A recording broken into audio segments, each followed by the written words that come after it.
Hey guys, welcome to a brand new podcast on Restaurant Radio. I'm Michael. And I'm Anthony. Today we're going to be talking about the cruddy, disgusting panel that happened at GDC this year.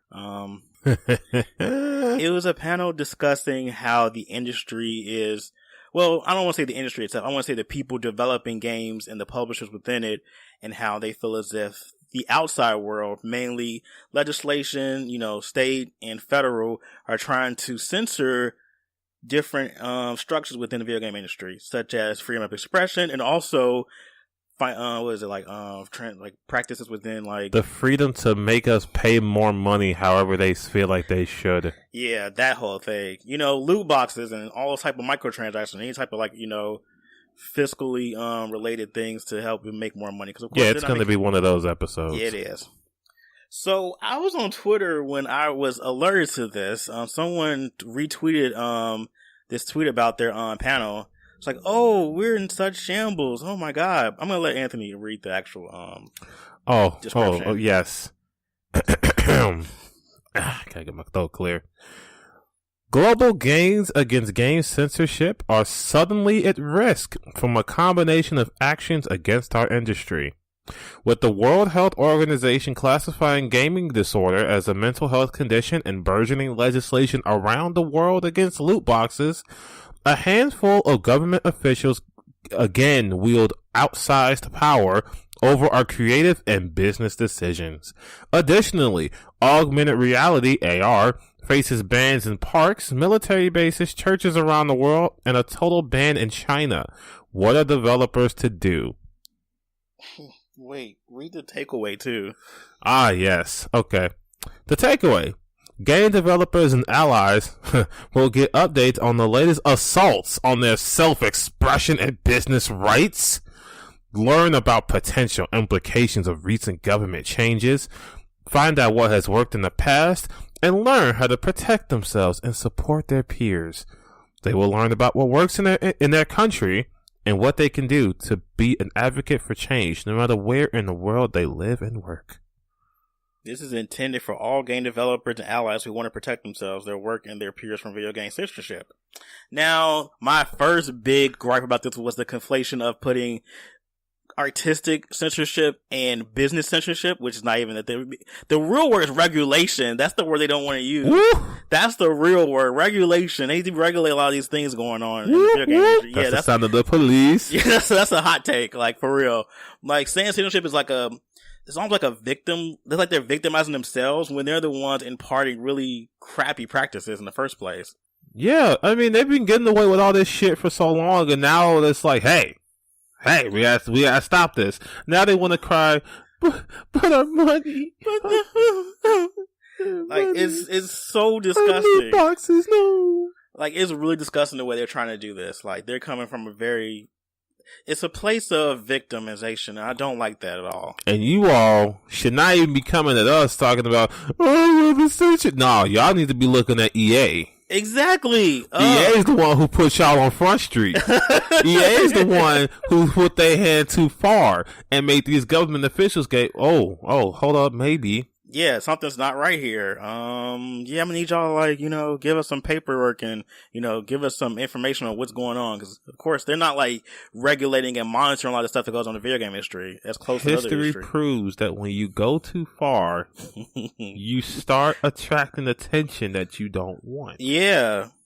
See, this panel was so, I listened to some of the recordings from it, and the only part of it that I did think was important to learn was the ESRB stuff, because they're using that as they're censoring our games and now people don't want to buy. No, the ESRB is simply here to be informational, so you know what's in the games in the first place. That's it.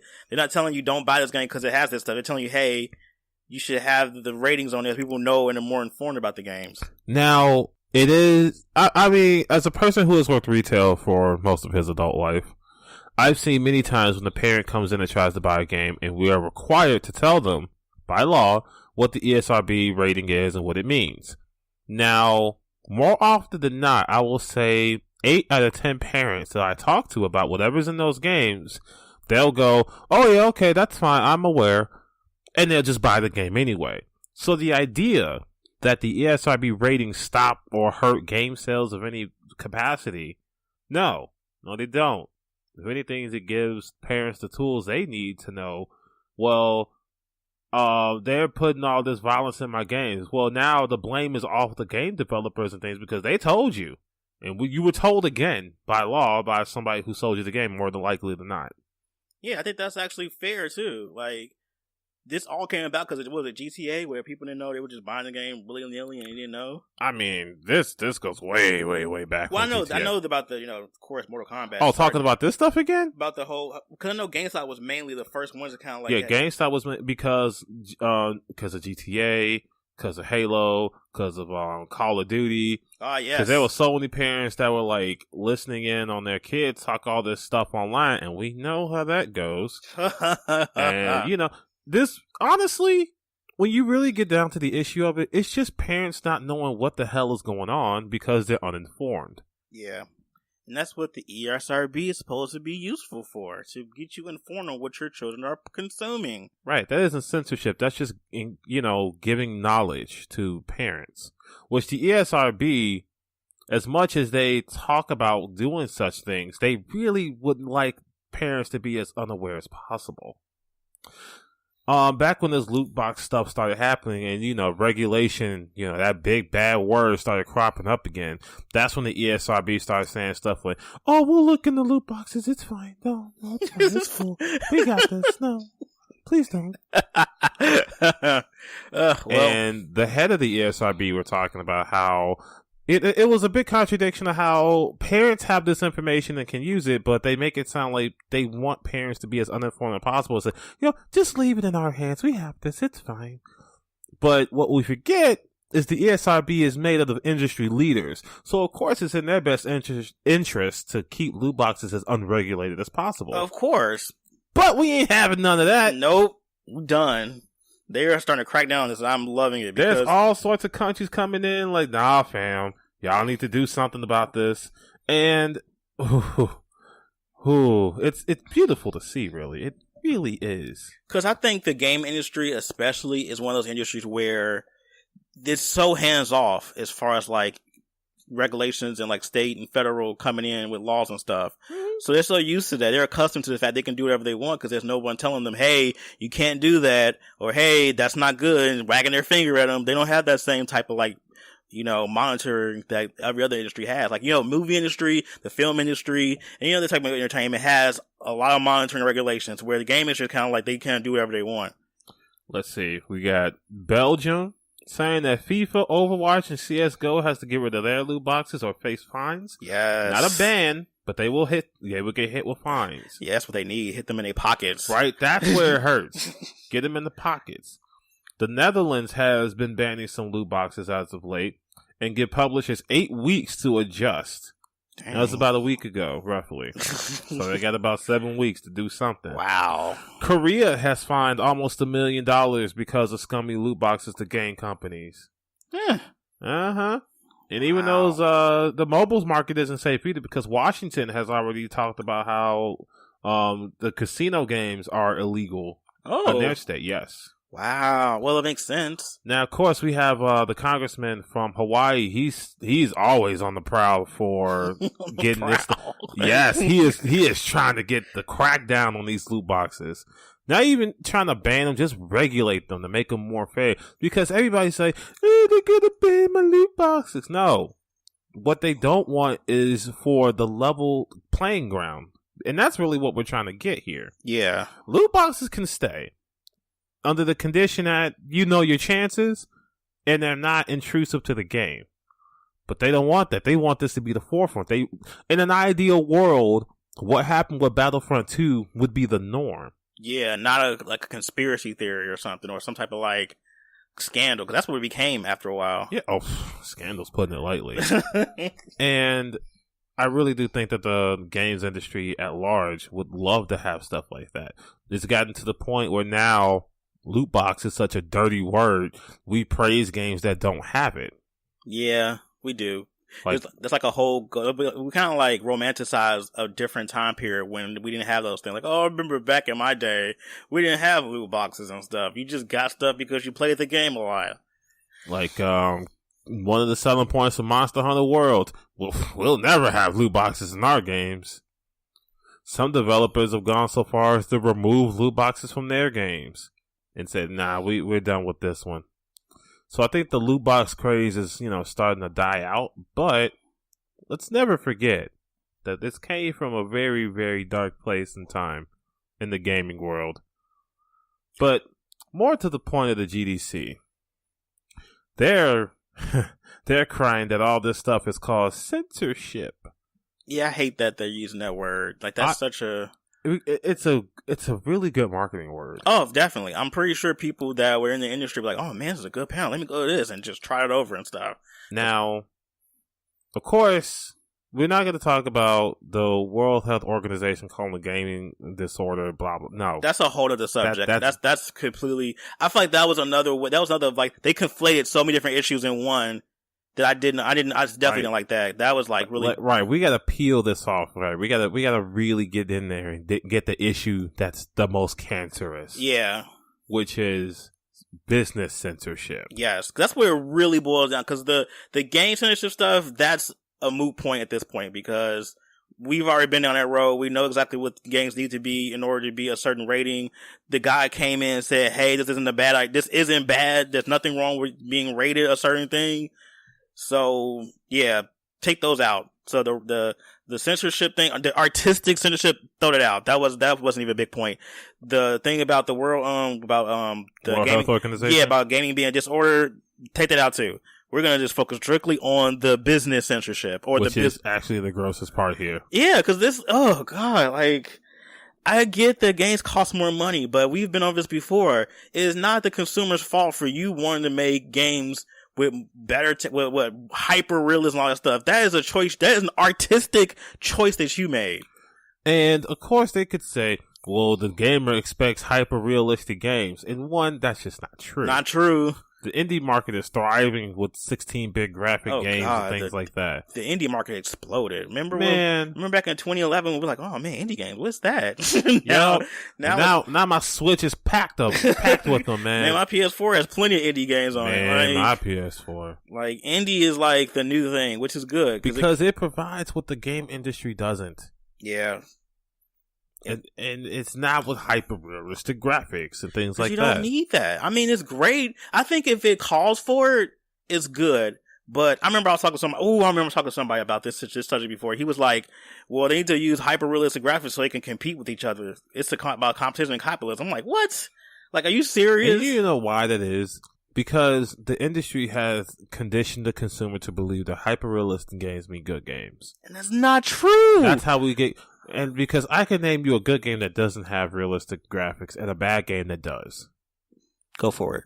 So a bad game that has those hyper-realistic graphics, The Order, 1886. One of the most beautiful games I've ever looked at. That game is terrible.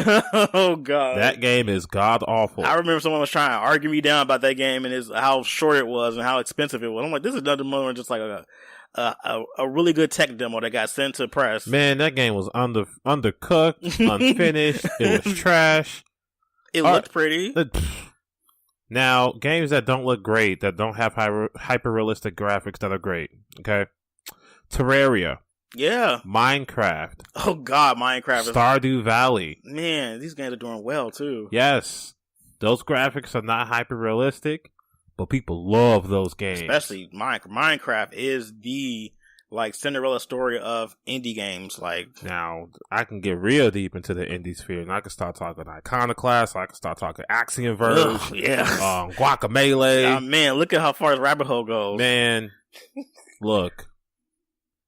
And then 3, this is a new point, because Ninja Theory has shown you don't have to spend AAA money to get AAA graphics, because of sinuous sacrifice. Because we have the access now. That was a barrier. Back in the 2000s, there was a barrier for companies to be able to have access to these really high-def engines. Now, you can use Unity, you can use Unreal, you can use just about anything. You have access now. So that's not, you can't sit there and say, oh, well, we need to get access to these super high-def, engines in order to make competitive games. No, you don't have to make market competitive games using these engines anymore. You can use all engines are pretty much market competitive at this point. I mean, except Bethesda's. We won't talk about them. That's because you hate Bethesda still. I don't though. You just our archives may be in like the ether right now, but look, if me and Bethesda have a love-hate, okay? Because they keep doing things that upset me, but then they'll release a game that makes me love them. But Bethesda has an engine that sucks, okay? Their engine sucks for games like Fallout 4 and Elder Scrolls. That's why they keep re-releasing that game, even though it sucks. But that's another topic. Dude, they've been releasing that game since we started Rushdown. I think that game might be the most re-released game in like modern times, besides Sonic 2 and Tetris. Yeah, God, but that's another story. Like I said. So, what do you think is? So, I had a question. It was popped in my head a second ago. I'm trying to recalibrate it because I'm feeling like these panels they're having is always like garner sympathy for themselves in a way.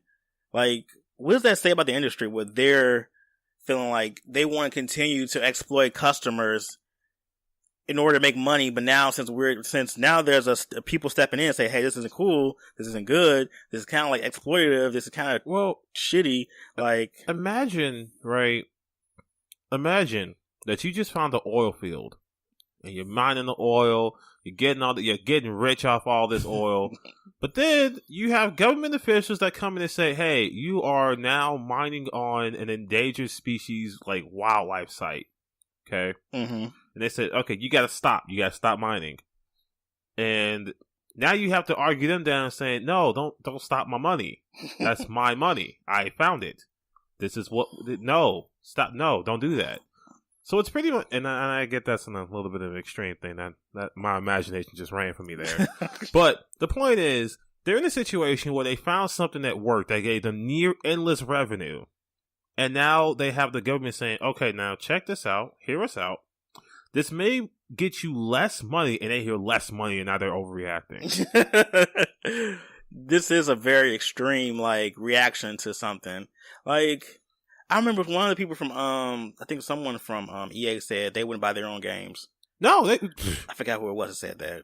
There was an interview with the people who did Shadow of Mordor, some of the developers. Mm-hmm. They were trying to get a straight answer out of them about whether or not they would buy loot boxes, and they could not get a straight answer. Of course not.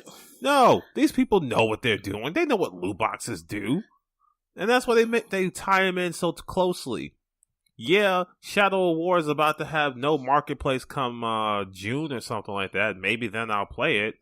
But for the longest time, I mean, they've probably made all the money they're going to get, and they realize that. So why not take it down and remove that stigma and try and get like a new boost to sales of people who are holding out? I don't know why they have a panel about, the used game market. I feel like that's more damaging to them than anything. Like, because, and you know what?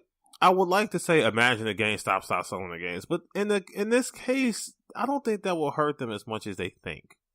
It really would, because at this point, there's so much like access to different places having video games now than there ever was. I mean, for those very like niche games that I play, yeah, it would probably suck, but I can go on Amazon and still buy the stuff. Like I can still go on. You can go on Amazon and buy the stuff. You can go on Best Buy. Best Buy's doing really good lately. They've been getting everything. Game rarity is at a place where it no longer exists, because if you really want the game, you can go and download it. Yeah, game rarity only exists if you are really die hard about that physical copy. If let's see, what's a developer that does? If Bandai Namco came out with Tales of the Galaxy, okay, and they said we are only printing 1,000 copies of this game, but it'll be on PSN and Xbox Live. Who gives a shit if I don't get a physical copy? Yeah, at that point, I'm like, I'm getting it. Like, there's been plenty of games that were like digital. I'm like, oh, well, I'm getting digital. Right? I've gotten to the point where I may only have 2 physical games for the PS4 because it's so easy to just say, oh, I'm gonna get a digital game. Yeah, it is. I'm starting to get to that point too. I used to be like, physical only, but I'm like, nah, switching disc sucks. Yeah. Like, it really does. Like, I've been noticing more. I'm like, man, I'm just gonna get a digital copy and be lazy. Now, the only time I care about it is if I'm really iffy on the game and I'm gonna trade it in anyway. Yeah. But and there has been times I wish I got a physical copy of a game because now I'm kind of done with it and it's just sitting there collecting dust. Yeah. now I get no value over it.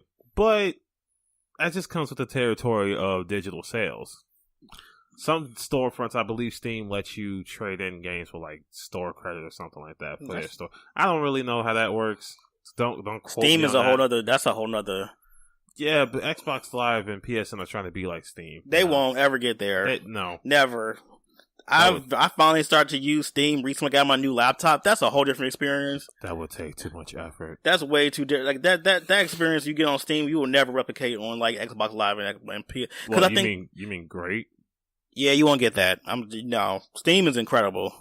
Like, I understand what you mean. I have been converted to thinking that Steam is amazing, despite the fact for the longest I was like, I'll never get into PC gaming. And now that I'm an adult and I don't think that closed-mindedly about things like that, I have tried PC gaming and yeah, man, it's pretty good. Especially they don't have to deal with a lot of this like console crap that we're talking about right now. No, they're still pretty much a wild west out there, for better or for worse.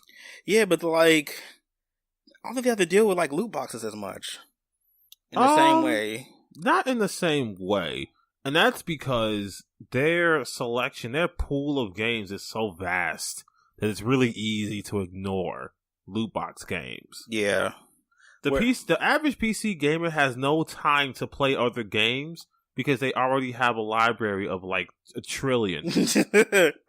I understand, because Humble Bundle is always sending me emails every day like, hey, you can get like 8 games for like $6. I'm like, wow, why do I need all these games? And I don't. You don't. But it's 8 games for $6. Why would you pass that up? You know what I thought about this whole censorship, where I did take out the whole like artistic censorship part? Mm-hmm. The censorship that happens in America is mainly stuff that's not made here in America. Like, they do more censoring of games that are made in Japan. They do their own games that actually are here. Yeah, because Japan has a totally different idea of censorship than we do. Yeah, definitely. Like, they'll put a teen in like all sorts of bikinis and stuff.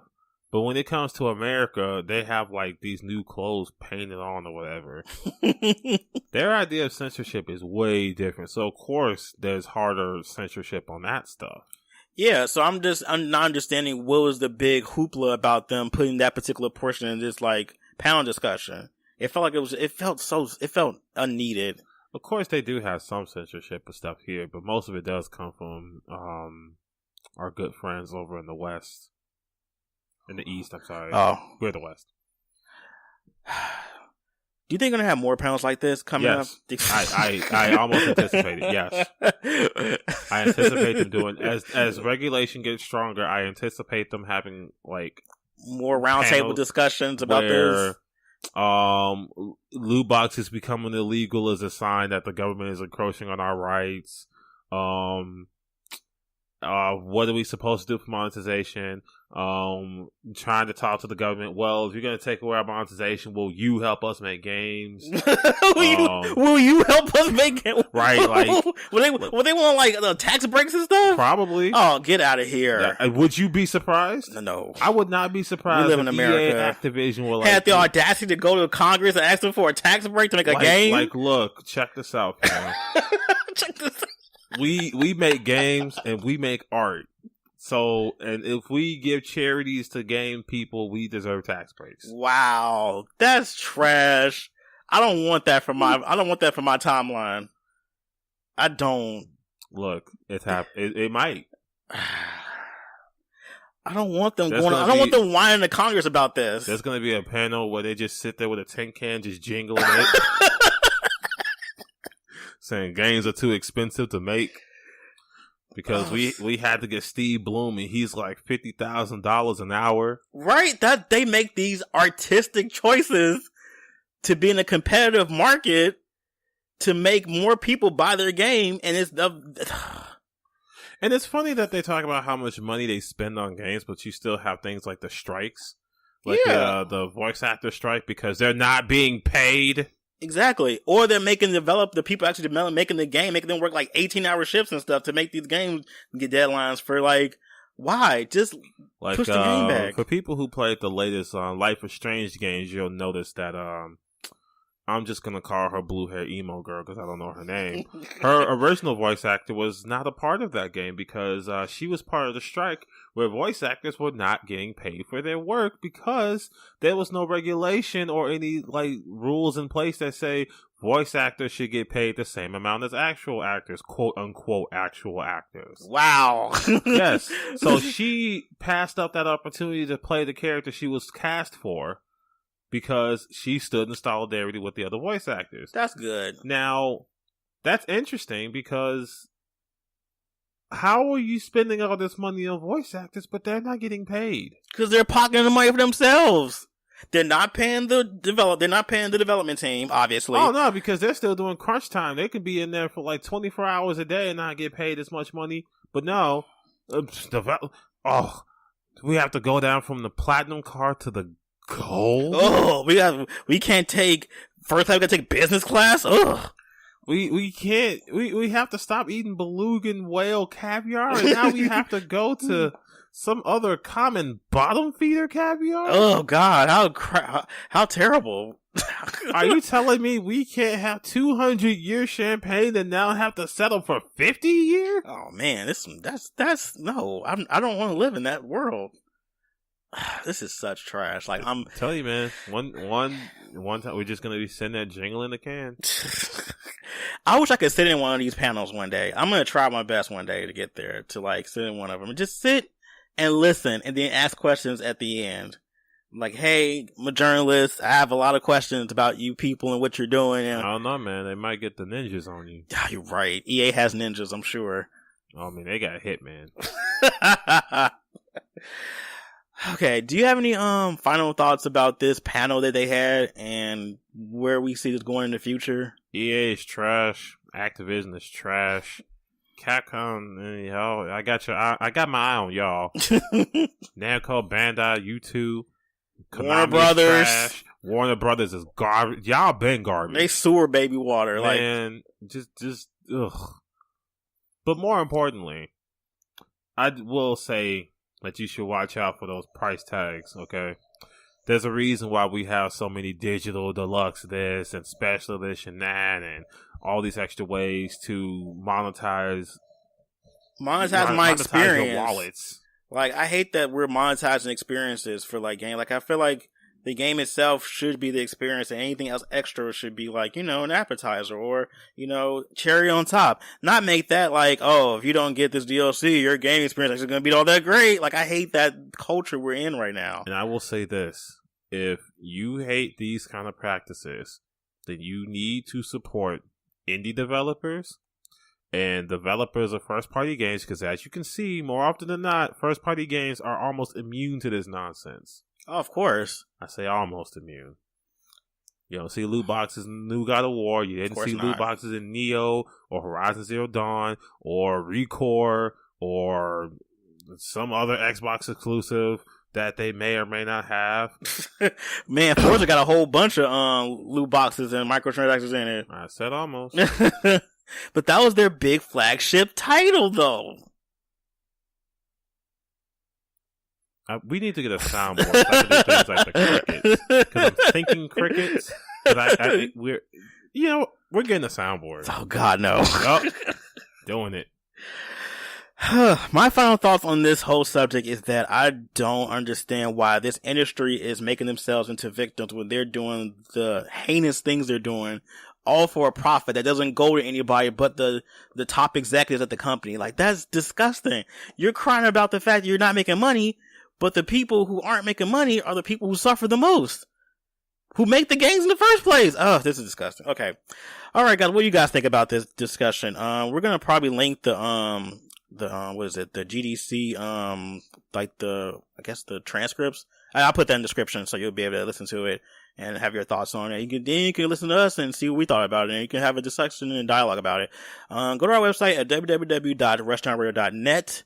Go to our Facebook page, go to our Twitter, go to our YouTube, and yeah, guys, we'll see you next time.